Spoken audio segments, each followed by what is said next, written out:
Hello students, Einstein की special theory of relativity पे हमारी सीरीज ऑफ लेक्चर्स चल रही है और उसी में आज का हमारा टॉपिक है conservation of relativistic mass, momentum and energy.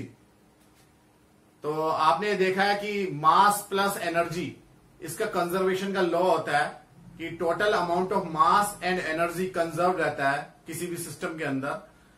तो अब हम उसे चेक करने वाले हैं कि क्या रिलेटिव मोशन में भी वो कंजर्व रहता है, और अगर कंजर्व रहता है तो उसका प्रूफ क्या है वो हम आज यहाँ देखेंगे। तो शायद ही आपको किसी और YouTube की वीडियो में आपको ये लेक्चर या इससे रिलेटेड कोई चीज मिले, तो आप इसे ध्यान से समझिए। तो इसकी शुरुआत हम कहां से करते हैं? जैसे कि आपको पता है, पहले भी आपने कई लेक्चर्स पढ़े होंगे, सीखे होंगे कि इसमें दो फ्रेम ऑफ रेफरेंसेस होते हैं। एक फ्रेम ऑफ रेफरेंस है एस, जो कि रेस्ट में है, और दूसरा frame of reference S dash, ये इनर्शियल फ्रेम ऑफ रेफरेंस है, और एस डैश जो है वो एस की रेस्पेक्ट में यूनिफॉर्म वेलोसिटी v से पॉजिटिव एक्स डायरेक्शन की तरफ मूव कर रहा है। यहां पर जो इंसिडेंस हो रहा है वो एस फ्रेम में हो रहा है, और उसी इंसिडेंस को हम एस डैश फ्रेम से भी ऑब्जर्व कर रहे हैं। तो दोनों की ऑब्जर्वेशन में क्या सिमिलैरिटीज होंगी, क्या डिसिमिलैरिटीज होंगी, मास क्या होगा या मोमेंटम क्या होगा या कैसे चेंज होगा, कंजर्व कैसे रहेगा, वो सब हम आज डिस्कस करते हैं। तो एस फ्रेम में दो आइडेंटिकल मासेस हैं, एक मास ये है और एक मास ये है। इनका रेस्ट मास दोनों का सेम है, यानी कि अगर ये रुके हुए होते तो इनका रेस्ट मास कितना होता? मान लिया ये रेस्ट मास होता है एम नोट। एम नोट क्या है? Rest mass. M naught rest mass है, तो एम नोट ही रेस्ट मास है फर्स्ट पार्टिकल का, और एम नोट रेस्ट मास है सेकंड पार्टिकल का, और दोनों पार्टिकल्स एक दूसरे की तरफ आ रहे हैं v वेलोसिटी से। ध्यान रखना ये उतनी ही वेलोसिटी है जितनी की वेलोसिटी एस डैश फ्रेम की ली गई है विद रिस्पेक्ट टू एस। ऐसा जानबूझ के लिया गया है ताकि जो है कुछ जो है आसानी रहे कैलकुलेशंस में और प्रूव करते टाइम। तो आप ये देखिए दोनों जो है वो यूनिफॉर्म वेलोसिटी v से कोलाइड कर रहे हैं, और सपोज ये इन इलास्टिक कोलिजन है, यानी कि टक्कर के बाद में ये दोनों एक दूसरे से चिपक जाते हैं, ठीक है, और इनकी फाइनल वेलोसिटी कितनी हो जाती है? एस फ्रेम में कितनी हो जाती है? 0। तो ये आफ्टर कोलिजन ये दोनों के दोनों स्टिक हो गए हैं, दोनों पार्टिकल्स एक दूसरे के साथ में चिपक गए हैं। ऐसा ऐसे है जैसे कि आपके पास में दो मड बॉल्स हैं, गीली मिट्टी की बॉल्स हैं, और वो एक दूसरे की तरफ आ रही है टक्कर के बाद में, और वो एक दूसरे के साथ में चिपक गई है। लेकिन ये बात ध्यान रखना है कि यहां पर जो वेलोसिटी v है ये बहुत ज्यादा हाई है। ये इतनी ज्यादा हाई है कि इसे हम लाइट की स्पीड से कंपेयर कर सकते हैं। तो ये एक थॉट एक्सपेरिमेंट है। तो इसमें आप ये देखिए कि यहां पर मोमेंटम कैसे कंजर्व रहेगा वो हमें देखना है। तो यहां पर मैंने एक टेबल बना के रखी हुई है। इस टेबल में कुछ फिजिकल प्रॉपर्टीज हम देखेंगे। पहले पार्टिकल का मास, दूसरे का मास, फिर उसकी वेलोसिटी, पहले की वेलोसिटी, दूसरे की वेलोसिटी, और कॉम्बिनेशन का मास और कॉम्बिनेशन की वेलोसिटी। तो ये हम 6 जो है प्रॉपर्टीज जो है 6 जो है देखने वाले हैं, और फिर हम उनके रेस्ट मास की चर्चा करेंगे, वो यहां हम टेबल में फिल करेंगे। और फ्रेम एस से देखने पर मास कितना आएगा या वेलोसिटी कितनी आएगी वो हम यहां इस कॉलम में फिल करेंगे, और एस डैश फ्रेम से देखने पर क्या आएगा वो सब हम यहां फिल करेंगे। तो इसे हम समझते हैं, इसे फिल करते हैं, और फिर उसकी कैलकुलेशन करेंगे, मोमेंटम कैलकुलेट करेंगे, मास के कंजर्वेशन को लॉ को देखेंगे, एनर्जी कंजर्वेशन लॉ को देखेंगे। तो जिन्होंने इससे पहले की हमारी वीडियोस नहीं देखी हैं, पहले आप उन वीडियोस को देख लें। रिलेटिविस्टिक मास की डेरिवेशन हमने पहले कर रखी है, या फिर आइंस्टीन की वेलोसिटी एडिशन थ्योरम है, तो उन्हें आप पहले देख लें, उसके बाद में इस पे आए। चलिए चलते हैं, आपको आसानी से समझ में आ जाए इसलिए हम ये टेबल बना रहे हैं। दो पार्टिकल्स हैं, ये पार्टिकल नंबर 1, ये पार्टिकल नंबर 2। पहले हम पार्टिकल नंबर 1 का मास देखते हैं, यानी कि मास of particle number 1। Particle number 1 का मास कितना होगा? रेस्ट मास हमने कितना माना हुआ है? पहले पार्टिकल का भी एम नोट है और दूसरे पार्टिकल का भी कितना है? M naught. M naught is rest mass, यानी कि ये मास उस फ्रेम ऑफ रेफरेंस में जिसमें ये पार्टिकल रेस्ट में है। भले ही, क्योंकि आपको पता है कि स्पीड बढ़ने के साथ साथ मास भी बढ़ता है। तो यहां पर जो है पहले पार्टिकल का मास, रेस्ट मास कितना है एम नॉट, और मास ऑफ पार्टिकल नंबर 2 इसका भी रेस्ट मास कितना है एम नॉट। फ्रेम एस से देखने पर ये दोनों मासेस v वेलोसिटी से मूव कर रहे हैं, यानी कि इनकी जो रिलेटिविस्टिक मास होगा इनका वो कितना होगा m naught upon under root 1 minus v square upon c square. ये पहले पार्टिकल का मास होगा फर्स्ट फ्रेम से देखने पर, एस फ्रेम से देखने पर, और इतना ही मास सेकंड पार्टिकल का भी होगा, यानी कि m naught upon under root 1 minus v square upon c square. ये मास सेकंड पार्टिकल का भी होगा। एस डैश फ्रेम से देखने पर मास क्या होगा वो अभी हम यहां फिल करेंगे। वो इस बात पर डिपेंड करेगा कि एस डैश फ्रेम से देखने पर इन मासेस की कितनी वेलोसिटी महसूस हो रही है, यानी कि हम यहां रिलेटिविस्टिक वेलोसिटी देखेंगे वेलोसिटी एडिशन थ्योरम से, और फिर इसी फॉर्मूले का यूज करके हम रिलेटिविस्टिक मास निकालेंगे एस डैश फ्रेम से देखने पर, और फिर उसे यहां फिल करेंगे, और फिर बाद में मोमेंटम कंजर्वेशन देखेंगे। तो उससे पहले हम देखते हैं इसके कॉम्बिनेशन का मास, यानी कि मास ऑफ कॉम्बिनेशन। तो कॉम्बिनेशन का आप देखो, कॉम्बिनेशन का मास निकालने में ज्यादातर मिस्टेक होती है। ज्यादातर स्टूडेंट्स ये सोचते हैं कि जब इसका रेस्ट मास एम नॉट है, इसका एम नॉट है, तो मिला के जो कॉम्बिनेशन का रेस्ट मास होगा वो हम 2m नॉट लिख दें। नहीं, ऐसा नहीं है।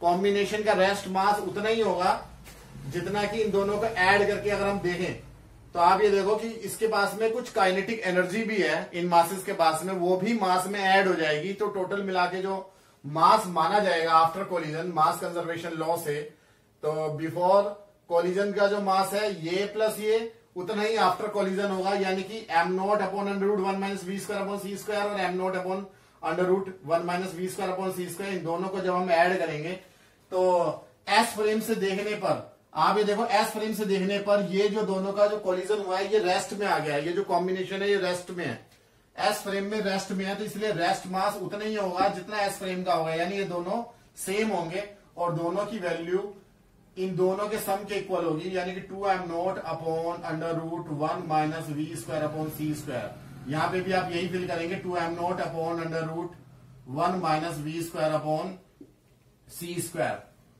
एस डैश फ्रेम से क्या होगा वो अभी हम बाद में कैलकुलेट करते हैं। अभी हम वेलोसिटी देखते हैं। Velocity of particle number 1, particle number 1 की वेलोसिटी रेस्ट मास, ये तो इस कॉलम में तो कुछ आएगा ही नहीं क्योंकि ये रेस्ट मास का कॉलम है।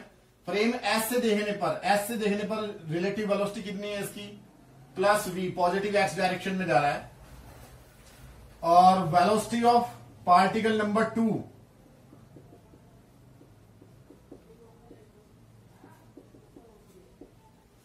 ये माइनस वी वेलोसिटी से इधर जा रहा है, तो यहां minus we.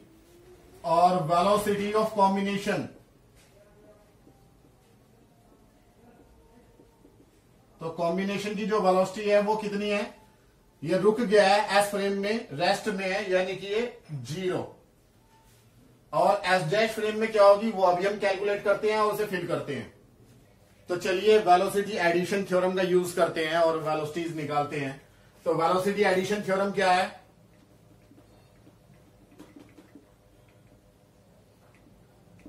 Velocity addition theorem है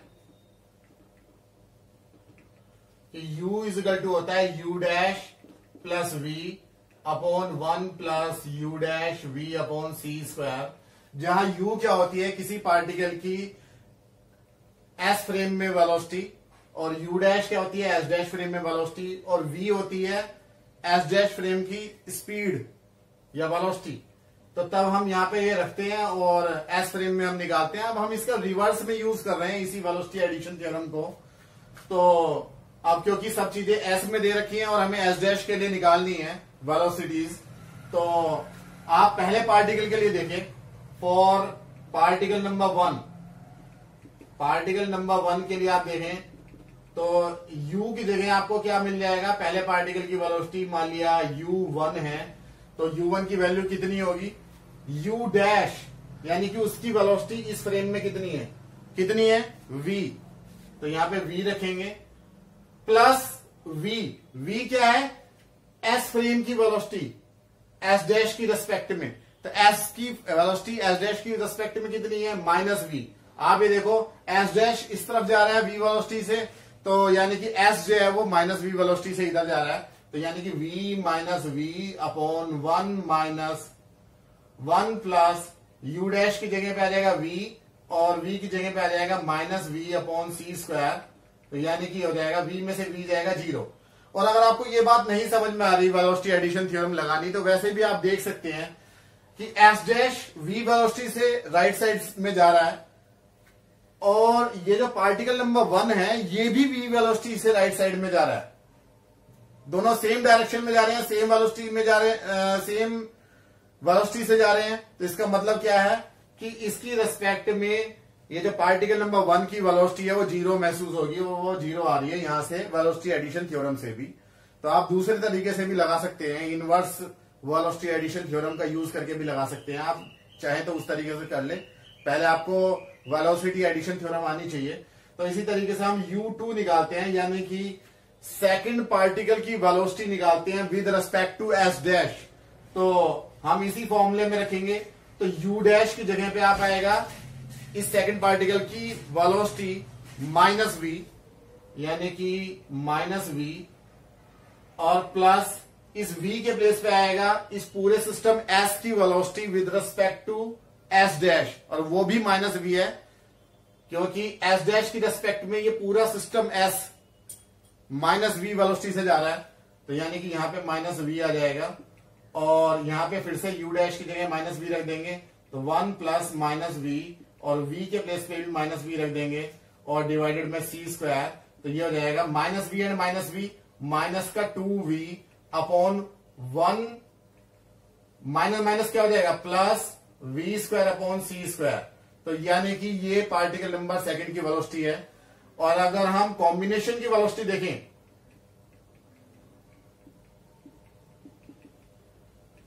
तो चाहे आप वेलोसिटी एडिशन थ्योरम का यूज करें या ना करें, आप डायरेक्टली देख सकते हैं कि इस एस डैश फ्रेम से देखने पर ये आफ्टर कोलिजन, क्योंकि वो रेस्ट में है एस फ्रेम में, तो इसकी वेलोसिटी उतनी ही महसूस होगी जितनी की एस की है, यानी कि -v वेलोसिटी से ये लेफ्ट साइड की तरफ को जाता हुआ महसूस होगा, यानी u3 की वैल्यू कितनी आएगी -v। कोलिजन के बाद में कॉम्बिनेशन की वेलोसिटी एस डैश की रेस्पेक्ट में -v होगी। तो ये तीनों वेलोसिटीज हम यहाँ पे फिल करने वाले हैं इस टेबल के अंदर, ताकि बाद में हमें आसानी रहे।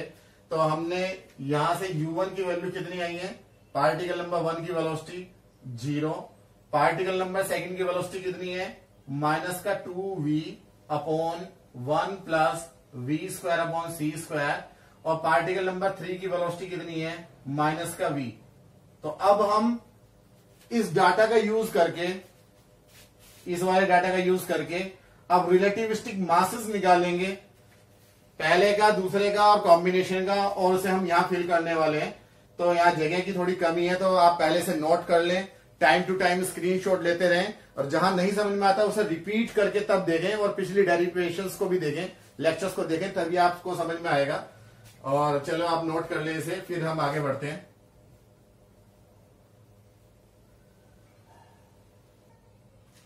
तो वेलोसिटीज हमें पता चल गया, अब हम मासेस देखेंगे, रिलेटिविस्टिक मास का फॉर्मूला लगा के हम कैलकुलेट करेंगे या फिल करेंगे। तो मैं इसे रफ कर रहा हूं, आपने स्क्रीनशॉट ले लिया होगा।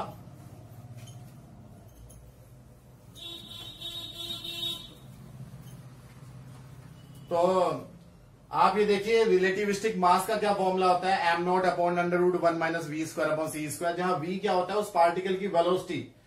तो यहां पर इस v की जगह पे ही हम चीजों को बदलेंगे। जैसे फर्स्ट पार्टिकल के लिए वेलोसिटी 0 है एस डैश फ्रेम के रेस्पेक्ट में, सेकंड पार्टिकल की ये वेलोसिटी है, थर्ड पार्टिकल यानी कि इनके कॉम्बिनेशन की वेलोसिटी ये है। तो ये सब चीजें हम यहां पुट करेंगे और तब हम जो है रिलेटिविस्टिक मासेस निकालेंगे with respect to S dash. तो with respect to S dash mass of particle number 1, पहले पार्टिकल के लिए आप ये देखो, जो m1 होगा वो उसका रेस्ट मास कितना था, कितना माना था आपने rest mass, m0 divided by under root 1 minus इसकी वेलोसिटी, पहले पार्टिकल की वेलोसिटी कितनी है 0, तो 1 माइनस वी स्क्वायर, वी की जगह 0 का स्क्वायर अपॉन सी स्क्वायर यानी कि m0। यानी कि एस डैश फ्रेम से देखने पर भी फर्स्ट पार्टिकल कितना महसूस होगा, कितने रेस्ट मास का महसूस होगा, कितने मास का महसूस होगा, m0 मास का ही महसूस होगा, उसका मूविंग मास m0 महसूस होगा। तो अगर हम m2 देखें सेकंड पार्टिकल का मास, तो वो कितना होगा, उसका रेस्ट मास कितना है सेकंड पार्टिकल का, m0 divided by under root 1 minus second particle की वेलोसिटी कितनी है, ये वाली रखेंगे अब की बार, ये नहीं रखेंगे v square upon c square नहीं रखेंगे, बल्कि माइनस के 2v upon 1 plus v square upon c square, ये तो v की जगह पे आ गया, तो वी स्क्वायर यानी इस पूरे का square divided by c square का मतलब है यहाँ पे 1 अपॉन सी स्क्वायर से और मल्टीप्लाई हो जाएगी। तो इसे थोड़ा सा कैलकुलेट हमें करना पड़ेगा।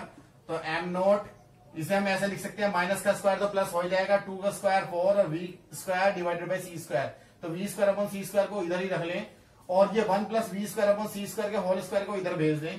तो 1 के साथ में जब हम भेजेंगे तो क्या आ जाएगा, 1 plus v square upon c square का होल स्क्वायर और माइनस ये वाला माइनस आ गया 4v स्क्वायर और अपॉन सी स्क्वायर, और डिवाइडेड का जो 1 plus v square upon c square का होल स्क्वायर है और उसका अंडर रूट है वो ऊपर चले जाएगा, स्क्वायर से रूट हट जाएगा, ये नीचे वाला जो टर्म है ऊपर जाके हो जाएगा 1 plus v square upon c square, ये हो जाएगा। तो चलिए इसे हम थोड़ा सा और आगे सॉल्व करते हैं। तो ये हो जाएगा m0 1 plus v square upon c square divided by, इसे आप खोलेंगे तो ये a प्लस बी का होल स्क्वायर से खोलेंगे, ये माइनस का 2ab माइनस का 4ab आ रहा है बल्कि, तो जब ये माइनस 4ab आ रहा है तो ये जब माइनस करेंगे तो माइनस 2ab हो जाएगा, यानी कि ये बनेगा अंदर 1 minus v square upon c square का होल स्क्वायर बनेगा, उसका अंडर रूट बनेगा। तो स्क्वायर से रूट हट जाएगा, कैंसिल हो जाएगा, कैंसिल होने के यहां पर जो बचेगा वो सिर्फ क्या बचेगा, 1 माइनस वी स्क्वायर और अपॉन सी स्क्वायर, स्क्वायर से रूट हट जाएगा, इसे आप आसानी से कैलकुलेट कर सकते हैं। तो ये सेकंड पार्टिकल का मास आ गया। और थर्ड पार्टिकल का जो मास है m3, वो थर्ड पार्टिकल का रेस्ट मास कितना है, ये वाला, ये ध्यान रखना है, थर्ड पार्टिकल का रेस्ट मास इस बार m0 नहीं रखना बल्कि ये वाला रखना है, कॉम्बिनेशन का जो मास है वो वाला रखना है रेस्ट मास। तो कितना है 2m0 upon under root 1 minus v square upon c square divided by 1 minus third particle का वेलोसिटी का स्क्वायर, तो माइनस वी का स्क्वायर वी प्लस का वी स्क्वायर हो जाएगा, तो माइनस ये हो जाएगा 1 minus v square upon c square का अंडर रूट। तो ये अंडर रूट 2 बार आ रहा है, जब ये मल्टीप्लाई होगा तो ये हो जाएगा 2m0 upon 1 minus v square upon c square. तो इस तरीके से हमने तीनों चीजें कैलकुलेट कर ली हैं। फर्स्ट पार्टिकल का mass m0 with respect to s dash, second particle का mass m0 1 plus v square upon c square divided by 1 minus v square upon c square, और थर्ड पार्टिकल का mass 2m0 upon 1 minus v square upon c square. तो ये जो है ये table पूरी हो गई है।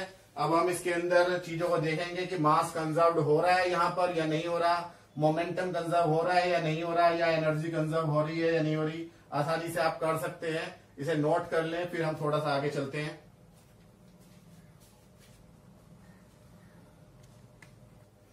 तो चलिए इसे रफ करते हैं। आपने इसे नोट कर लिया होगा, बहुत ही आसान है और ज्यादातर लोगों पे यहाँ पे मिस्टेक होती है, मास को कंजर्वेशन में यहाँ प्रॉब्लम होती है। ये यहाँ गड़बड़ हो जाती है, यहाँ गड़बड़ हो जाती है, तो इसे आपको ध्यान रखना है। तो अब हम ये देखते हैं कि हमारे सारे जो कंजर्वेशन लॉज हैं वो फॉलो हो रहे हैं या नहीं हो रहे हैं। तो देख सकते हैं बहुत आसानी से फॉलो हो रहे हैं। टाइम की कमी है, बहुत ज्यादा हमने वीडियो ये लेंथी हो गई है, तो आप आसानी से देख सकते हैं कि ये प्लस ये यानी कि m naught upon under root 1 minus v square upon c square और m naught upon under root 1 minus v square upon c square, ये इसके इक्वल है to m naught upon under root 1 minus v square upon c square के। यानी frame S में पहले और दूसरे का मास कॉम्बिनेशन के मास के इक्वल है, यानी कि मास कंजर्वेशन फॉलो हो रहा है। फ्रेम एस डैश में अगर आप ये देखो, इन दोनों का सम, पहला मास कितना है एम नॉट, दूसरा मास कितना है m naught 1 plus v square upon c square और upon 1 minus v square upon c square. अगर हम इन दोनों का कॉम्बिनेशन देखें, ऐड करके देखें, तो एम नॉट आ जाएगा कॉमन और यहां आ जाएगा 1 minus v square upon c square, ये इधर मल्टीप्लाई हो जाएगा plus 1 plus v square upon c square, ये वाली term upon 1 minus v square upon c square, और हम देखेंगे ये वाला टर्म इससे कैंसिल हो जाएगा, 1 और 1 हो जाएगा 2, यानी कि 2 m naught upon 1 minus v square upon c square. और ये जो मास है ये इन दोनों का एडिशन होके ये फाइनल आ रहा है या नहीं आ रहा। इसका मतलब जो है यहाँ पर मास का कंजर्वेशन लॉ फॉलो हो रहा है, या ये कह सकते हैं mass plus energy conservation law follow हो रहा है, क्योंकि यहाँ पर जो मास में कुछ एनर्जी भी आ रही है वो भी हमने इसमें कैलकुलेट करके ही ये मास आया। तो यानी कि इन दोनों का सम इसके इक्वल है, ये हमारा ट्रू हो गया। अब हम देखते हैं मोमेंटम कंजर्वेशन लॉ। मोमेंटम अगर हम देखें फ्रेम एस के लिए तो कंजर्व्ड है एम नॉट इंटू इसकी velocity v, m naught v upon under root 1 minus v square upon c square plus m naught into minus v upon under root 1 minus v square upon c square. जब दोनों को add करेंगे आप करके देखिए तो कितना आ जाएगा 0, और फाइनल अगर हम देखें तो ये final mass into final velocity, तो इन दोनों का जब प्रोडक्ट देखेंगे तो वो भी कितना आएगा 0। तो यानी कि initial momentum is equal to final momentum. यहां मोमेंटम कंजर्व हो रहा है एस फ्रेम के लिए। एस डैश फ्रेम के लिए अगर हम देखें तो एस डैश के लिए पहला मास कितना है एम नॉट इंटू इसकी वेलोसिटी कितनी है 0 प्लस सेकेंड मास यानी कि m naught 1 plus v square upon c square upon 1 minus v square upon c square into इसकी वेलोसिटी, वेलोसिटी कितनी है माइनस के 2v upon 1 plus v square upon c square. तो 1 plus v square upon c square से 1 plus v square upon c square cancel हो जाएगा, तो यह आ जाएगा माइनस का 2 m naught v upon 1 minus v square upon c square. तो ये टोटल इनिशियल मोमेंटम है particle number 1 and particle number 2 का मिला के। अब हम कॉम्बिनेशन का देखते हैं इतना ही आता है या नहीं आता। तो कॉम्बिनेशन का मास कितना है, कॉम्बिनेशन का मास है 2 m naught upon 1 minus v square upon c square into combination की वेलोसिटी कितनी है माइनस के v। जब हम यहाँ मल्टीप्लाई करेंगे तो ये हो जाएगा माइनस का 2 m naught v upon 1 minus v square upon c square. तो यानी कि ये उतनी ही आई है जितने की इन दोनों के मोमेंटम का सम है, उतना ही थर्ड पार्टिकल यानी कॉम्बिनेशन का मोमेंटम आ रहा है, फाइनल मोमेंटम आ रहा है with respect to S dash frame. यानी कि रिलेटिविस्टिक मोशन में भी लीनियर मोमेंटम कंजर्व रहता है, वो हमने यहां प्रूव कर लिया है और इसे आप नोट भी कर सकते हैं। और हम इसी तरीके से देखेंगे कि एनर्जी भी कंजर्व रहती है। एनर्जी कंजर्वेशन के लिए आप देखेंगे टोटल जो रेस्ट मास है या किसी चीज फ्रेम में मास है into c square, m c square energy होती है टोटल एनर्जी किसी भी पार्टिकल की। अगर वो मूविंग में है तो उसका मूविंग मास रखेंगे इंटू सी स्क्वायर, रेस्ट में है तो रेस्ट मास रखेंगे।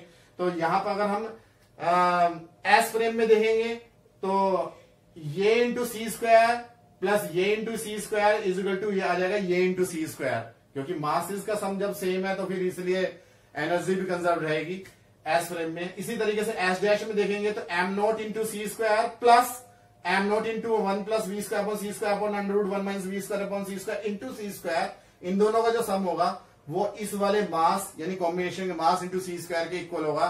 यानी कि हम देखते हैं कि टोटल एनर्जी भी कंजर्व रहती है इन रिलेटिविस्टिक मोशन। तो इस तरीके से हमने बहुत ही इंपॉर्टेंट बात प्रूव की है कि रिलेटिविस्टिक मास, वेलोसिटी और मोमेंटम, रिलेटिविस्टिक मास, मोमेंटम और एनर्जी, ये तीनों चीजें कंजर्व रहती हैं, चाहे हम रेस्ट फ्रेम में देखें चाहे हम मूविंग फ्रेम में देखें।